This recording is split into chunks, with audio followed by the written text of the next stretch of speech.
사도행전 21장은 바울이 예루살렘에 들어온 이야기죠. 유대인들이 바울을 죽이려고 하는 그런 이야기를 소개해주고 있고, 22장은 바울이 자신을 죽이려고 하던 유대인들을 향해 유대인이었던 자신이 어떻게 예수 믿게 되었는지를 알려주고, 오늘 읽었던 23장은 바울이 이제 예루살렘 공회 앞에 서서 자신은 믿는 하나님은 뭐 잘못된 하나님을 섬기는 것이 아니라 자기는 참된 하나님을 섬기고 있다. 그래서 1절에 보니까 여러분 형제들아, 오늘까지 나는 범사에 양심을 따라 하나님을 섬겼노라, 이렇게 말을 하고 있어요. 거짓된 교훈에 사로잡힌 사람이 아니라 참된 진리를 붙들고 사는 사람, 그리고 예수를 만난 이제 바울의 그 삶의 여정을 22장에 소개해주고 있고, 자기는 자기의 신앙은 문제가 없다. 이제 1절이 이제 그렇게 고백을 하고 있는 거예요. 이 말을 들은 그 대제사장 아나니아가 어떻게 반응한가요? 2절에 보니까 바울 곁에 있는 사람들에게 그 입을 치라. 예루살렘 이제 공회 전체 대표이죠. 그래서 이 아나니아가 그 입을 치라. 보통 여러분 이런 말을 들으면요, 기가 죽거든요. 최고의 힘을 가진 권력자들이 다 지금 모여 있잖아요. 예루살렘 그 공회 사람들, 그리고 이 천부장, 다 최고 권력자들 앞에 서 있는데 바울은 혼자 있거든요. 물론 바울의 동역자들이 있긴 있지만 굉장히 많은 그 다수, 자기를 죽이려고 하는 그런 힘의 세력들 앞에서도 굉장히 당당해요. 거침이 없습니다. 기가 죽어야 되는데 아주 담대하게 외치고 있는 모습을 볼 수 있어요. 3절에서 이렇게 이야기하잖아요. 바울이 이르되 해칠한 담이여, 하나님이 너를 치시리로다. 내가 나를 율법대로 심판한다고 앉아서 율법을 어기고 나를 치라 하느냐라고 이야기를 하는 거예요. 대제사장 앞에서. 그러니까 옆에 있는 사람이 꼭 끼어든 사람이 있죠. 이 사람 대제사장이에요, 막 이렇게. 옆에 이 사람 목사님이에요, 이 사람 뭐 시장님이에요, 막 이렇게 막 옆에서 하는 사람들 있잖아요. 바울이 5절에서 뭐라고 하냐면 나는 대제사장인지 알지 못했다. 기록되었을 때 너의 백성의 관리를 비방하지 말라 하였느니라. 그래, 하나님의 말씀이 관리를 비방하지 말라고 했지. 약간 비아냥거리는 거예요. 진짜 이 사람이 복음을 알았다면, 그죠? 지금 바울의 이 이야기를 듣고 겸손하게 반응을 해야 되는데, 그렇지 못하는 이 대제사장을 향해서 이제 어떤 그 존중도 있지만 그 어리석음에 대한 그것들은 책망도 있는 거죠. 공회 앞에 갔는데 바울이 전체를 주도하고 있어요. 하나님의 사람들이 그런 것 같아요. 우리는 혼자 서는 것 같지만 하나님이 우리와 함께 하시기 때문에, 다수에 있는 사람들은 다 힘에 결탁되어서 우리를 누르고 있지만 우리는 누구와 함께하고 있어요? 하나님이 함께하고 있잖아요. 그러니까 어떻게 해요? 담대하게 자신이 할 이야기를 거침없이 하고 있어요.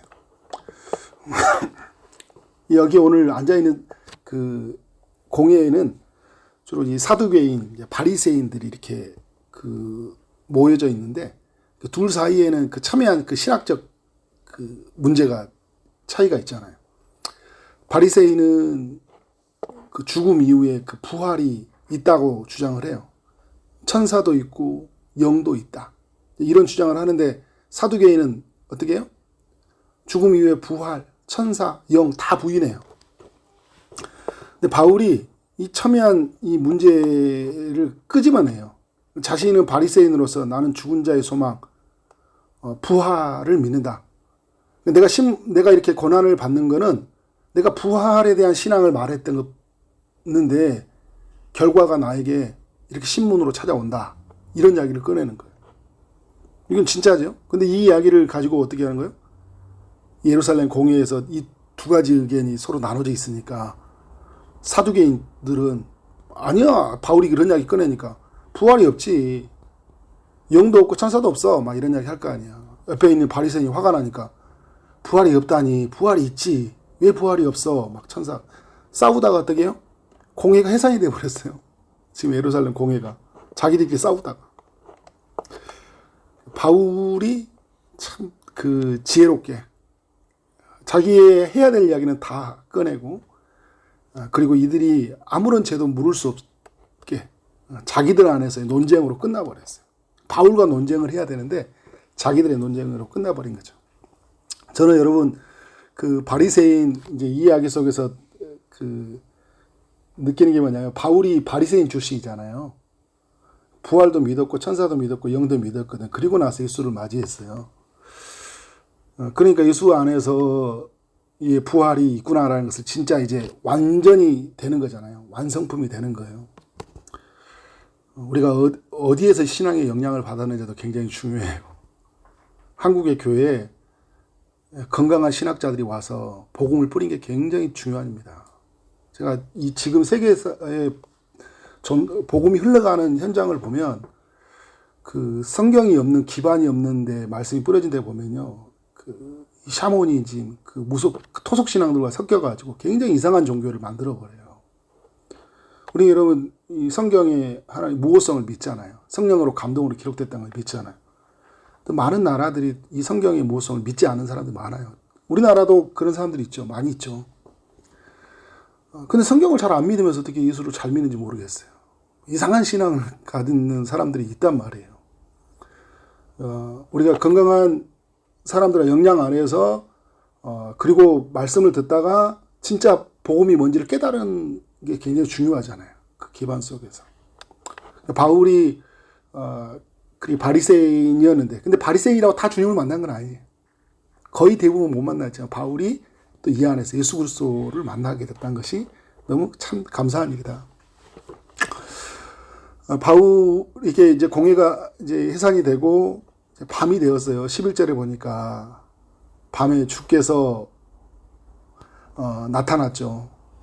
담대하라. 내가 예루살렘에서 나의 일을 증언한 것 같이 로마에서도 증언하여 하리라 하시니라. 바울에게 네 번째 나타났던 이야기예요. 첫 번째 나타났던 이야기가 언제입니까? 다메섹 도상에서 예수 믿는 사람 죽이려고 하는 바울에게 나타났죠. 두 번째는 두로아에서 아시아 선교의 여행을 가려고 했을 때 나타나서 마게도냐로 그의 그 선교의 여정의 향로를 바꾸잖아요. 첫 번째는 인생의 향로를 바꿔요. 인생의 향로 나타나서 예수 믿어야 된다는 거. 두 번째는 어떻게 해요? 자신의 선교의 여정의 향로를 바꿔요. 아시아가 아니라 마게도냐, 유럽으로 가야 된다. 그리고 세 번째는 고린도에서 나타났잖아요. 자신을 방해하는 사람들로 인해 심히 두렵고 떨렸을 때, 자기 한계에 눌려서 갇혀 있을 때, 그때 또 나타나는 거예요. 하나님이 나타나요. 우리가 여러분 인생 여정에서도 하나님의 임하심, 하나님의 살아계심을 우리가 경험할 때도 그런 거잖아요. 인생 전체를 바꿀 때, 그리고 삶의 인생에 이제 내가 무엇을 해야 될 때, 그때 또 한번 하나님이 임하시고, 그리고 완전히 나의 한계 속에 두려움에 갇혀 있을 때 나를 끄집어내신 하나님이 일하시고 있어요. 그러니까 바울의 이야기 속에 우리의 인생에 그 하나님 인도하심이 있다는 거죠. 그리고 여러분 지금 예루살렘에서 계속적으로 지금 어떻게 해요? 그 예루살렘 자체에서 그 사람들이 막 압박해오고 막 힘들게 하잖아요. 근데 하나님 분명한 하나님 주신 소원과 하나님의 계획이 있어요. 어디로 가는 거예요? 로마로 가는 거예요. 갈 수 있을까? 지금 이런 상황에서 미래에 대한 불안과 그 오늘에 대한 어떤 현실에 대한 두려움들 이런 게 몰려 있을 때 주님이 주신 음성이 이거잖아요. 로마에 갈 거야. 하나님의 약속의 말씀이 확실히 붙들어지니까 어떻게 하는 거예요? 담대한 거예요. 그 다음부터는. 우리가 그래서 예배를 드리고 성경을 읽고 삶을 살아가면서 하나님의 말씀에 우리 확실히 임해야 돼요. 로고스인 말씀이 레마로 임하라고 하잖아요. 그죠? 무슨 말인지 알죠? 보편적인 하나님의 말씀이, 성경의 말씀이 내 개인적인 주관적인 말씀이 돼야 되거든요. 그러니까 오늘 사도 바울의 이야기가 이건 보편적인 말씀이에요. 그런데 이건 레마라는 건 뭐냐면 이건 나의 이야기가 돼버린 거예요. 하나님이 성령을 통해서 나에게 오늘 이 말씀에 감동하게 하시고 나에게 확신을 주는 거죠. 너를 반드시 내가 너를 이곳에 사용할 거야. 이 말씀이 있고 이 약속이 붙들려 있으면 그 다음부터 삶은 굉장히 단순해져요. 근데 여러분 말씀이 없으면 굉장히 모호해요. 이랬다 저랬다 해요. 이거 한다고 했다가 안 되고 다. 결심과 결단은 많이 서는데 그 일에 그 마음에 계속 쏟아지지 않고 다른 일로 자꾸 이루어져요. 그런데 하나님이 확실하게 말씀이 임하잖아요. 그러면 거기에 집중이 됩니다. 그리고 그 말씀이 나를 이끌어가요. 말씀이 나를 이끌어가요. 그게 약속이 이끌어간다는 거예요. 그게 여러분 성경 역사 전체에 보여준 거잖아요. 아브라함이 보세요. 무엇이 그를 이끌어가요? 약속이 이끌어가잖아요. 약속이. 오늘 사도 바울이 무엇이 이끌어가는 거예요? 약속이 이끌어가는 거예요. 약속이. 그러니까 내 개인적인 하나님의 레마의 말씀이 너무 중요해요. 근데 보편적인 로고스의 말씀만 임하는 사람들은 성경의 지식은 막 많이 알아.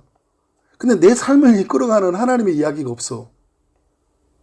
근데 확실하게 하나님이 내게 부르시는 약속의 말씀이 붙들리면 그게 나를 계속 이끌어가요. 바울은요, 로마로 데리고 간다는 이 약속의 말씀이 계속 이끌려가요. 그러니까 상황이 어떻게 해요? 막 어떤 자기가 원하지 않는 상황이 되더라도 거기에 낙심하지도 않고 낭망하지 않고 돌아가면 하나님이 돌아가게 하시는가 보구나. 멈추게 하시는가 보구나. 이후에 여러분 막 풍랑 일어나고 막 로마로 가는 여정 속에서도 가기 전에도 뭐 벨릭스, 베스도, 아그리파 왕 막 계속 뭐 사람들이 막 나오고 재판하고 뭐하고 이런 일이 생기잖아요. 오늘 말씀도 이후에 보면 어떻게 돼요? 이제 바울을 사람들이 죽이려고 하잖아요. 유대인들이 분노가 극에 달했어요. 공회도 했는데 안 돼. 막 자기들끼리 싸우다가 보니까 해산돼 버렸어. 바울 죽이려고 결의했다가 우리 뭐 하는 거야 지금? 정신이 바짝 차려가지고. 그런데 유대인들이 막 분노가 극에 달려가지고 어떻게 돼요? 바울을 죽이기 전에는 먹지도 않고 마시지도 않아야겠다. 이같이 동맹한 사람이 40명 정도가 됐다고 하잖아요. 근데 이렇게 죽이기로 결심을 하고 사람을 모으고 매복을 해서 막 죽이려고 하는데 자기 마음대로 안 돼요. 바울의 16절에 보니까 바울의 생질, 바울의 생질이라는 것은 이제 바울의 가족, 친척, 바울의 조카 이런 표현을 쓰더라고. 조카가 알려줬다.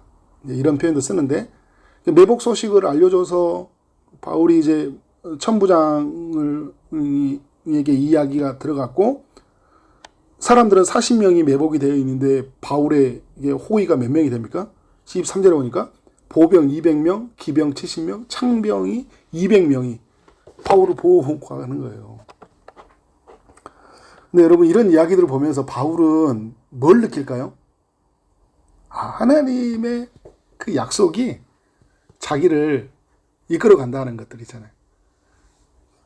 그걸 천군 천사로 봤을 수도 있잖아요. 그죠? 하나님이 참 이런 많은 사람들을 동원해서 나를 이끌어 가시는구나. 약속이 이끌어 가는 거예요. 어디로? 로마로 이끌어 간다는 그 약속이 계속 그것을 이끌어 가는 거예요. 그러니까 바울이 그런 그 사람들 앞에서도 그런 상황 앞에서도 어떻게 하는 거예요? 주눅들지 않는 거예요. 하나님이 이 약속을 이끌어 가기 위해서 다 사용해요. 천부장을 사용하시잖아요. 천부장을 사용한다는 게 참 놀라워요. 천부장이 보호해주고 오늘 이후에 보면 여러분 천부장이 이 벨릭스 총독에게 그 편지를 써서 보내는데 바울이 굉장히 좀 유리하게 좀 해주잖아요. 이 사람이 바울에게 어떤 영향을 받는 것도 아니고, 그죠? 오히려 그냥 다수의 편에 선다고 하면 유대인들의 편에 서야 되는데, 그냥 바울 편에 서서 마치 이렇게 대변해 주는 것 같은 거예요. 자기가 볼 때는 문제가 없다라는 거예요. 율법에 관한 문제일 뿐이지, 율법에 관한 문제는 로마 사람들에게 별로 관심이 없어요. 이게 로마법에 이거는 중요한 문제가 아니잖아요. 근데 이 사람들이 계속 이야기를 하니까, 그래서 이 문제를 해결할 수 없으니까 벨릭스 총독에게 넘긴다, 이야기하는 거예요. 얼마든지 여러분 다르게 적용해 줄 수도 있었잖아요. 근데 하나님이 일하신 게 뭐냐면, 결국은 바울은 어디로 가는 거예요? 로마로 가는 거잖아요. 그러니까 로마로 가기 위해서 누구를 사용하고 있는 거예요? 이 천부장을 사용하고 있는 거예요. 그러니까 벨릭스는 이제 내일 이제 말씀을 살펴보지만 임기가 얼마 안 남았어요. 그 사람은 돈이나 좀 받고 빨리 끝내려고 하는 이제 그런 게 있거든요. 근데 그 벨릭스, 그 다음에 베스도, 아그리빠, 이런 가정 속에 하나님이 계속 개입하셔서 일하셔요.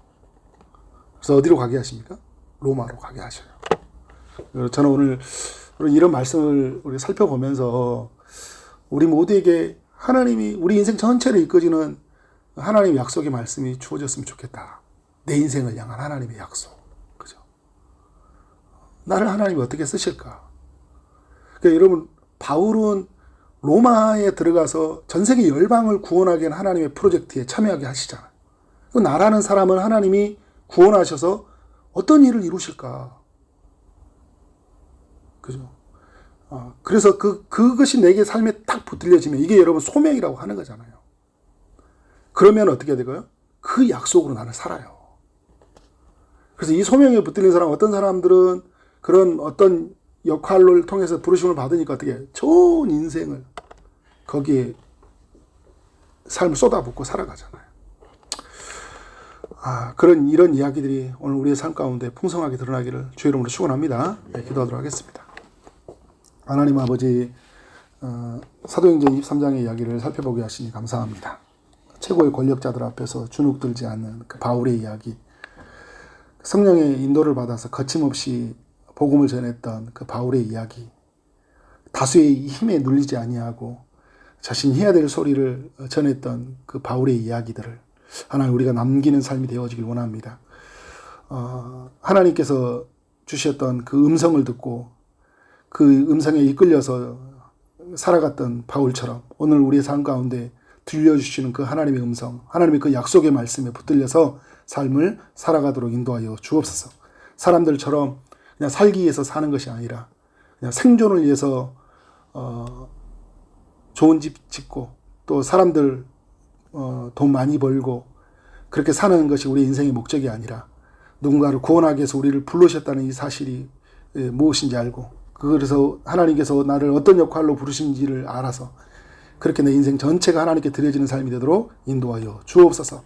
오직 약속에 붙들려서 그 하나님의 은혜에 붙들려 우리 인생을 하나님 앞에 온전하게 드리며 사는 삶이 되게 하여 주옵소서. 오늘 또 여러 기도 제목을 가지고 기도하며 나가는 모든 심령에 주님이 찾아오시되 특별히 아픔 중에 있는 이들에게 치유를 허락하여 주시고 취업을 준비하고 결혼을 준비하고 또 임신을 준비하고 출산을 준비하고 시험을 준비하는 모든 이들에게 은혜 베풀어 주옵소서. 예수 그리스도 이름으로 기도를 쌓옵나이다. 아멘.